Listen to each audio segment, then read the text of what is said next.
Selamat siang, perkenalkan nama saya Putu Yudi Darmawan, seorang pengajar dari SMP Negeri 1 Sukasada.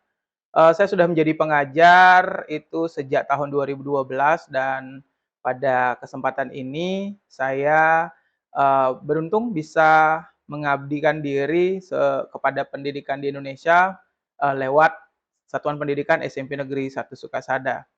Nah, pada kesempatan ini saya akan berbagi terkait dengan bagaimana transformasi digital di dunia pendidikan ada di eh, satuan pendidikan yang sedang saya gunakan untuk tempat bekerja. Nah, kita ketahui Indonesia saat ini tengah mengalami transformasi digital yang sangat signifikan, termasuk di sektor pendidikan.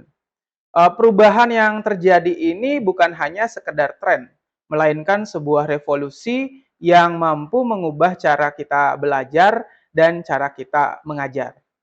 Nah, kenapa hal itu bisa terjadi? Kita bisa garis bawahi bahwa pandemi itu berperan penting sebagai katalisator perubahan. Pandemi COVID-19 menjadi titik balik yang mempercepat adopsi teknologi dalam pendidikan. Pembelajaran jarak jauh yang saat itu sangat mendadak diterapkan, memaksa seluruh komponen pendidikan, mulai dari guru, murid, hingga orang tua, itu untuk bisa beradaptasi dengan platform atau aplikasi-aplikasi digital. Aplikasi pembelajaran daring, aplikasi video, jarak jauh atau video conference, dan berbagai aplikasi pendidikan lainnya yang satu sama lainnya itu tidak menjadi bagian yang terpisahkan kepada rutinitas kita semua saat belajar. Nah, tentu saja transformasi digital tersebut membawa sejumlah potensi besar untuk pendidikan yang kita rasakan di Indonesia. Yang pertama itu bisa memberikan akses pendidikan yang lebih luas. Jadi pembelajaran yang menggunakan platform digital atau penggunaan teknologi di dalamnya itu memungkinkan murid yang ada di daerah-daerah lebih pelosok itu bisa mengakses materi pembelajaran yang berkualitas yang notabene sama dengan uh, fasilitas atau layanan pembelajaran untuk murid yang ada di daerah perkotaan. Kemudian pembelajaran itu bisa menjadi lebih personal karena teknologi memungkinkan pembelajaran disesuaikan dengan kebutuhan dan gaya belajar masing-masing murid.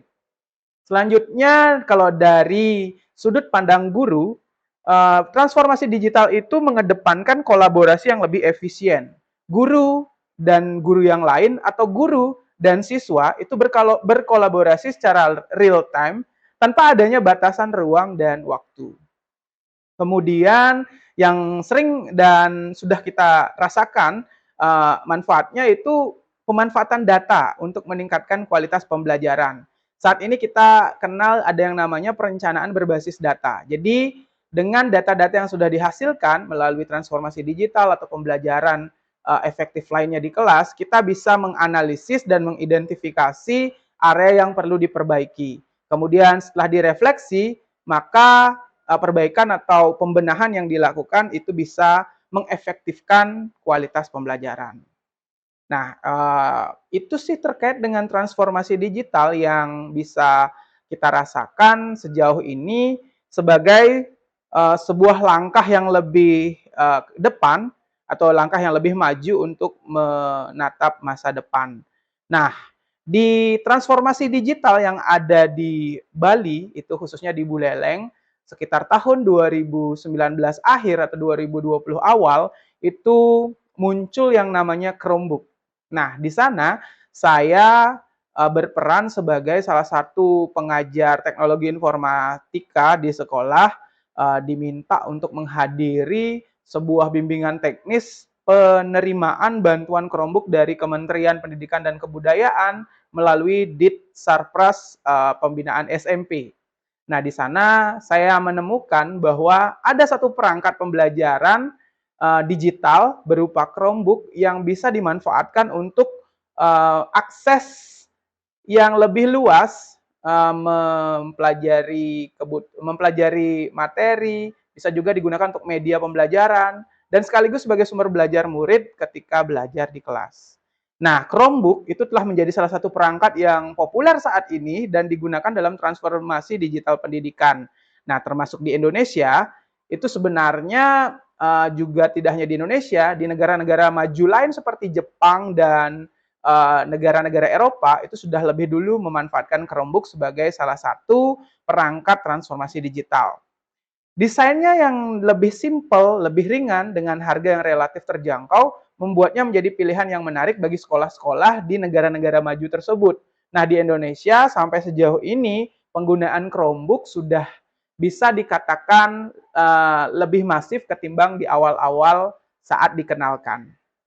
Nah, uh, saya selaku pengajar saat itu ketika menerima BIMTEK dari kementerian itu melanjutkan pengalaman berproses untuk mengikuti bootcamp bersama dengan sebuah organisasi atau komunitas yang peduli dengan pertumbuhan atau transformasi digital di Indonesia, namanya Revo, dan di sana saya berhasil mendapatkan predikat sebagai Google Certified Educator level 1. Setelah itu ada program pemerintah melalui akselerasi dan percepatan pertumbuhan pendidikan melalui kegiatan guru penggerak di episode Merdeka Belajar. Di sana saya juga berproses dan semakin memaksimalkan apa yang sudah saya dapat di bootcamp bersama Revo.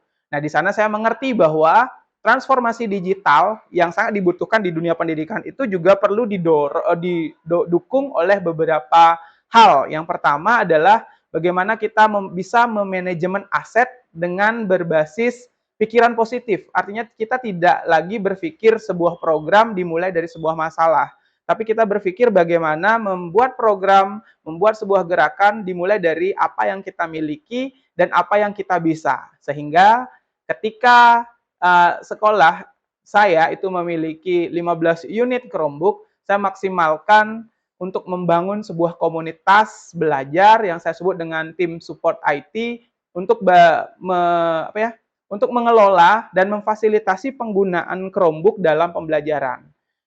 Gayung bersambut, komunitas yang saya rintis berjalan dengan optimal, berjalan dengan efektif, sampai pada suatu ketika pemerintah melalui dana alokasi khusus Kabupaten Buleleng kembali memberikan bantuan sebanyak 138 unit Chromebook kepada sekolah saya tempat saya bekerja. Nah, di sana sangat luar biasa karena aset yang sudah semakin banyak semakin bisa saya gunakan untuk mengoptimalkan pembelajaran. Nah, di sanalah tercetus saya membuat sebuah tagline bernama Transchromer, di mana semangat itu adalah semangat untuk bertransformasi digital menggunakan Chromebook. Nah, bagaimana sih Chromebook itu membantu transformasi digital di sekolah saya? Saya selalu bilang kepada semua orang yang masih belum mengetahui Chromebook, bahwa Chromebook itu punya aksesibilitas dan portabilitas yang lebih unggul. Kenapa? Karena Chromebook itu ringan dan mudah dibawa. Murid di sekolah itu dapat membawa Chromebook kemana saja, memungkinkan mereka belajar dimanapun dan kapanpun. Sehingga di sekolah kami itu punya konsep mobile lab, artinya Chromebook itu hanya ditempatkan di lab komputer sebagai tempat penyimpanannya saja. Tapi tempat belajarnya mereka bisa menggunakan areal sekolah. Yang penting itu masih didampingi oleh guru atau tenaga pendidik yang lainnya. Kemudian harganya lumayan terjangkau. Jadi kalau Chromebook yang pada umumnya dijual di masyarakat itu memiliki harga yang lebih terjangkau dibandingkan dengan laptop konvensional yang sudah kita kenal. Dan juga kalau dibandingkan dengan ponsel Android, Chromebook itu juga tidak jauh-jauh berbeda. Sehingga lebih mudah untuk diadopsi dengan anggaran yang terbatas di sekolah-sekolah tertentu. Sehingga sebenarnya kalau pengadaan di sekolah lebih elok rasanya kalau kita menggunakan Chromebook. Kemudian, Chromebook itu juga memberikan pengalaman pengguna yang sederhana. Jadi, kalau istilahnya itu user interface-nya sederhana karena sistem operasi yang digunakan berbasis Chrome OS. Jadi saya selaku perintis atau penggerak Transchromer itu selalu bilang bahwa menggunakan Chromebook itu adalah seperti menggunakan HP yang terjebak dalam wujud laptop. Nah, sistem operasi Chrome OS ini tuh dirancang khusus untuk memberikan pengalaman pengguna yang sederhana dan intuitif. Artinya kita itu bentuknya itu seperti searching atau surfing di web. Nah, sehingga bentuknya memang kita beraktivitas di Chromebook itu berbasis dengan web. Nah, sehingga siapapun usernya, apakah itu guru, apakah itu murid, itu lebih mudah dan lebih cepat beradaptasi. Nah, Chromebook ini juga fokus pada cloud. Jadi Chromebook ini mengedepankan pada cloud storage. Artinya data-data, file-file yang kita miliki itu disimpan dalam cloud. Nah, pada ini kalau di Chromebook itu menggunakan Google Drive. Nah, sehingga siapapun usernya itu bisa mengaksesnya itu dari mana saja. Jadi yang penting sinkronisasi akun dilakukan dengan handphone, berarti data yang dimiliki di Chromebook itu juga bisa sinkron dengan apa yang ada di handphone. Handphone dengan Chromebook bisa jadi satu kalau akunnya sudah jadi satu. Kemudian di kesempatan-kesempatan yang saya manfaatkan untuk bertemu dengan para pengguna Chromebook yang baru, saya bilang bahwa Chromebook itu punya keamanan yang kuat karena update-nya itu otomatis seperti kita mengupdate smartphone. Jadi secara otomatis melakukan update sistem dan operasi serta aplikasi sehingga hal ini bisa melindungi Chromebook dari ancaman keamanan walaupun itu versi terbaru. Jadi karena update-nya juga sangat cepat dan berkala itu sehingga apapun ancaman keamanan yang juga semakin lama semakin berkembang, dia bisa baca, dia bisa antisipasi juga. Nah, kemudian Chromebook itu punya manajemen yang mudah. Jadi kalau mau mengelola uh, mengelola penggunaan Chromebook itu melalui admin sekolah itu lebih gampang. Apa yang bisa dibuka, apa yang tidak boleh dibuka itu bisa diatur oleh manajemen admin. Nah, pada saat ini di sekolah atau di dunia pendidikan di Indonesia itu kan Chromebook itu adalah sebuah bagian yang tidak terpisahkan dari akun belajar ID yang sudah dikeluarkan oleh kementerian. Sehingga sebenarnya kalau pengguna Chromebook di sekolah itu sudah sangat di-filter, sudah sangat di-secure oleh antisipasi yang dilakukan oleh kementerian. Jadi saya yakin kepada murid-murid saya saat menggunakan Chromebook tidak ada hal-hal negatif atau berbau hal-hal yang pidana itu yang akan bisa dibuka karena mereka akan disuguhi dengan konten-konten edukasi. Nah, kemudian Chromebook itu adalah satu bagian yang tidak terpisahkan dengan layanan Google. Nah, pada saat ini yaitu Google for Education. Nah, kalau Google for Education biasanya guru dan murid itu terbiasa menggunakan tools-tools Google untuk produktivitasnya itu seperti Google Docs, Google Sheets, Google Slides, dan sekarang yang sedang booming itu ada Canva, kemudian bisa menggali sumber dan referensi belajar melalui YouTube atau dengan aplikasi-aplikasi Google lain yang memang disediakan untuk memudahkan transformasi digital. Nah, saat pembelajaran jarak jauh, di sana diberikan kesempatan untuk memanfaatkan Google Classroom yang merupakan platform untuk mengelola kelas, memberikan tugas, dan memberikan umpan balik. Nah, untuk Chromebook sendiri, jadi banyak manfaatnya nih. Jadi sebagai seorang transformer, saya selalu memberikan pernyataan bahwa Chromebook itu bisa memberikan pembelajaran yang lebih interaktif. Jadi Chromebook bisa mendukung berbagai aplikasi pendidikan yang interaktif seperti simulasi, video, dan game edukasi. Sehingga pembelajaran yang diberikan oleh Bapak Ibu guru di kelas akan menjadi lebih menarik. Dan tentu saja pembelajaran yang lebih interaktif akan membuat pembelajaran jadi lebih menyenangkan dan ini adalah cita-cita setiap sekolah di masa kurikulum merdeka ini. Kemudian yang kedua, akan ada nilai kolaborasi yang lebih baik. Murid dapat bekerja bersama dalam sebuah proyek-proyek kelompok secara real time. Jadi mereka tidak lagi perlu mempermasalahkan jarak dan mempermasalahkan waktu karena melalui Google Docs dan aplikasi kolaborasi lainnya seperti Canva, itu mereka bisa membuat dan bekerja bersama dalam satu proyek. Jadi tidak ada lagi alasan anak-anak itu tidak ikut dalam kegiatan-kegiatan proyek kelompok. Kemudian yang ketiga, Chromebook itu juga memberikan akses ke informasi yang lebih luas. Dengan mengoptimalkan koneksi internet, jadi murid itu dapat mengakses berbagai sumber belajar online seperti ensiklopedia, perpustakaan digital, dan platform pembelajaran online yang gratis maupun yang berbayar. Nah, kemudian sebagai Transcromer juga kami berharap di sini siapapun user yang menggunakan Chromebook itu bisa meningkatkan keterampilan digital.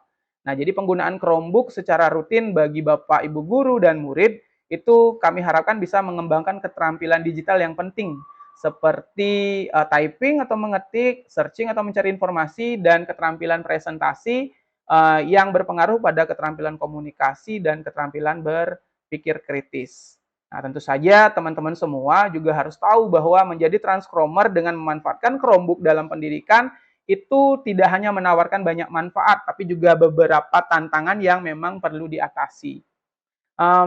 Mungkin yang sering dialami oleh Bapak Ibu guru yang ada di bagian-bagian tertentu yang masih blank spot atau keadaan sinyal yang terhambat itu adalah konektivitas internet.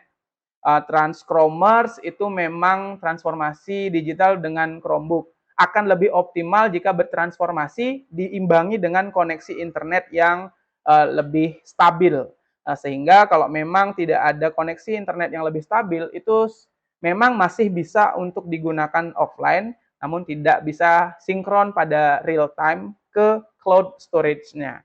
Kemudian tantangan berikutnya, tidak banyak orang yang mau berkecimpung atau mau berfokus pada transformasi digital menggunakan Chromebook, sehingga perlu melaksanakan pelatihan-pelatihan yang memadai untuk pemanfaatan Chromebook secara efektif dalam pembelajaran. Ini juga harapan kepada pemerintah melalui sektor yang membidangi pendidikan, utamanya Dinas Pendidikan, itu agar lebih memasifkan pelatihan dan pendampingan guru yang sekolahnya itu punya Chromebook, sehingga tidak ada lagi istilah Chromebook hanya ditaruh untuk kegiatan ANBK yang hanya rutinitas tahunan.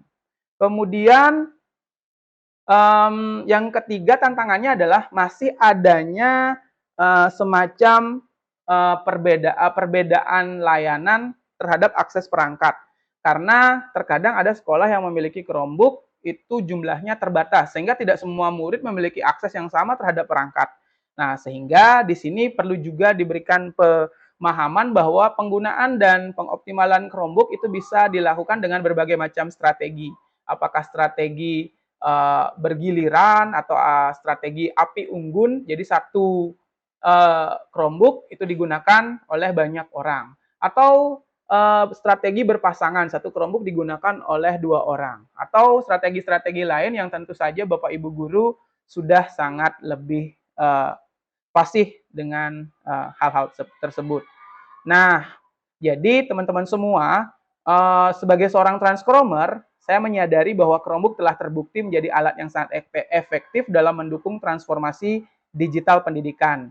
Dengan desainnya yang sederhana, harganya yang terjangkau, dan fitur-fiturnya yang sangat banyak, Chromebook memungkinkan murid untuk belajar secara lebih efektif dan efisien. Namun, untuk mencapai hasil yang lebih optimal, nah perlu nih adanya kolaborasi dan dukungan yang kuat dari pemerintah, dari sekolah, dan masyarakat. Nah, teman-teman semua, jika ingin tahu lebih lanjut tentang manfaat lain dari Chromebook dalam dunia pendidikan, kita akan bahas di topik-topik berikutnya. Selamat siang dan terima kasih.